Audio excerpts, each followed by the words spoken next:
Extreme X-Men Omnibus.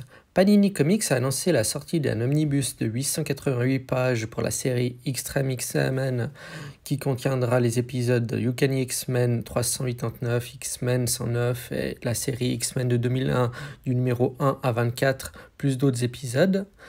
Mais qui est cette équipe? Formée de Tornade, Bishop, Sage, Malicia, Psylocke, Thunderbird 3 et du Fauve jusqu'à l'épisode 4 ainsi que de nouveaux membres par la suite, les Extreme X-Men ont décidé d'opérer loin des X-Men pour chercher les carnets écrits par la voyante destinée avant sa mort.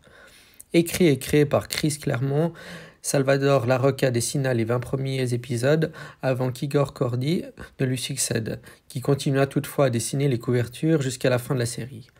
La série introduit les 3 nouveaux mutants, Vargas, Lifeguard et Slipstream, et fut marquée par la mort de Psylocke qui est aujourd'hui ressuscité. En 2004, à la suite du départ de Grant Morrison de New X-Men, la ligne éditoriale fut à nouveau changée et Extreme X-Men fut annulée, tandis que Chris Claremont retourna à l'écriture de Uncanny X-Men et réintégra les membres d'Extreme dans l'Institut Xavier. La série ayant compté 46 numéros, l'on peut supposer que nous aurons droit à un tome 2 à cet omnibus. Quel est l'intérêt de cette série ?